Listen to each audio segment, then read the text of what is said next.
Assalamualaikum warahmatullahi wabarakatuh. Perkenalkan, nama saya Ivan Solana dari tim Innovilix Institut Teknologi Telkom Surabaya dengan nama tim Papeda Reborn. Setelah melakukan perjalanan sekitar 1,5 hingga 2 jam, akhirnya kami sampai di Desa Kedung Dalem, yang mana akan menjadi mitra kami dalam melakukan implementasi ide Innovilix kami. Di sini kami akan melakukan survei lapangan untuk menemukan pain point dan berdiskusi dengan pihak mitra seperti kepala desa, pengurus BUMDes, dan warga untuk menemukan solusi yang pas terhadap permasalahan yang terjadi berdasarkan pendapat-pendapat dari berbagai pihak dengan berbagai sudut pandang. Dapat dilihat di sini merupakan hasil implementasi kami selama setahun kemarin atau ketika kegiatan Innovilix tahun 2022. Tampak di sini instalasi yang telah kita buat pada tahun 2022 tampak berhenti beroperasional dan terdapat banyak kerusakan yang harus diperbaiki agar infrastruktur ini dapat bekerja dengan baik kembali. Kemudian dapat dilihat di sini mengenai perangkat IoT-nya sendiri. Di perangkat IoT-nya sendiri terdapat beberapa kerusakan yang harus memang segera diperbaiki agar dapat bekerja kembali dengan baik seperti itu. Namun meskipun tadi dapat kita lihat bahwa infrastruktur fisik yaitu hidroponiknya sendiri sudah berhenti beroperasional, tetapi di lain sisi terdapat antusiasme warga yang tumbuh untuk menghidupkan kembali kegiatan hidroponik tersebut. Salah satu buktinya dapat dilihat di sini, yaitu adalah lahan yang rencananya nanti akan digunakan untuk pengembangan selanjutnya dari hidroponik tersebut. Sebelumnya lahan ini tuh masih kotor ya, masih banyak rumput-rumput liar seperti itu.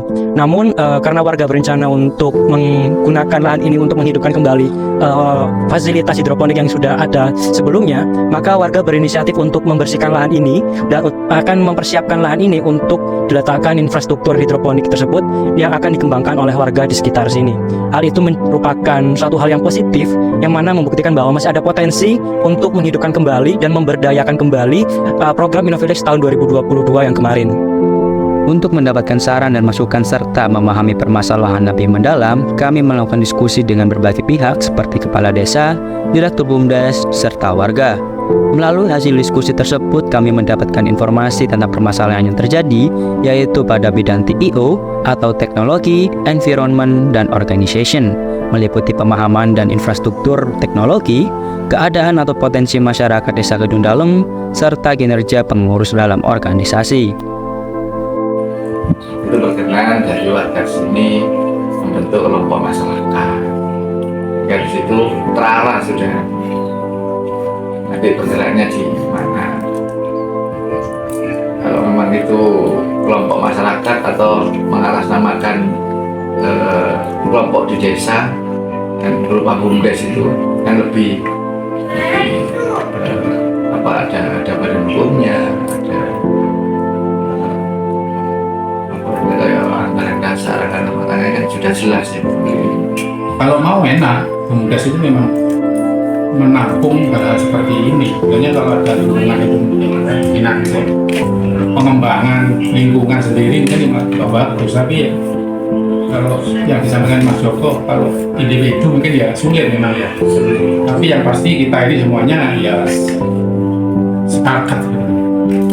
Kita mungkin dari situ bisa membantu kira-kira enaknya gimana sih kelompok masyarakat ini itu kerjasamanya nanti gimana biar sama-sama menguntungkan untuk setiap warganya seperti itu. Nah itu sih yang kami pikirkan untuk kedepannya. Kemudian tadi di rencana juga kita nggak cuma menerapkan ide kita harus mentransfer ilmu kita ke pihak yang mau bertanggung jawab yang akan melaksanakan kegiatan tersebut ya. Karena mau bagaimanapun meskipun kita yang punya ide, kita yang implementasi, tetap warga di sini yang akan bertanggung jawab penuh.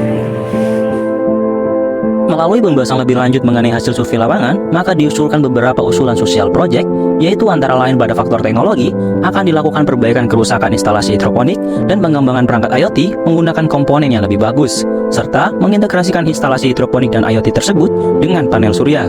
Kemudian pada faktor organisasi akan dilakukan restrukturisasi pengurus BUMDes, serta mencari pengurus BUMDes baru sesuai dengan kualifikasi yang telah ditentukan. Selain itu, juga dilakukan pembuatan sistematika kerja dan SOP BUMDes dan melakukan monitoring kinerja pengurus sehingga produktivitas BUMDes terus optimal. Pada faktor environment juga akan dilakukan pemberdayaan warga Desa Kedung Dalem melalui kegiatan pelatihan tata cara bertani hidroponik dan penggunaan perangkat IoT. Selain itu, juga dilakukan pengoptimalan potensi pasar dengan menawarkan kerjasama mitra dengan pelaku usaha rumah makan di sekitar Kedung Dalem, sehingga dapat menciptakan proses bisnis yang lebih berkelanjutan. Dengan adanya inovasi yang kami usulkan, diharapkan bisa meningkatkan dan mengembangkan infrastruktur berkualitas, berkelanjutan, dan tangguh guna mendukung pertumbuhan dan pembangunan ekonomi dan kesejahteraan masyarakat Desa Kedung Dalem. Karena keuntungan yang bisa didapatkan serta terbukanya peluang lapangan kerja baru yang mana berpotensi untuk mengurangi tingkat kemiskinan yang ada pada Desa Kedung Dalem. Selain itu, dengan adanya perbaikan dan pengembangan sistem IoT juga bisa mewujudkan pemukiman yang berkelanjutan dengan tujuan memperkuat perencanaan pembangunan nasional maupun daerah. Adapun inovasi dan manfaat yang kami hasilkan memiliki tujuan yang selaras dengan SDGs nomor 1, yaitu tanpa kemiskinan, 8, pekerjaan yang layak dan pertumbuhan ekonomi, 9, industri, inovasi dan infrastruktur, 11, kota dan pemukiman yang berkelanjutan, dan 17, yaitu kemitraan untuk mencapai tujuan.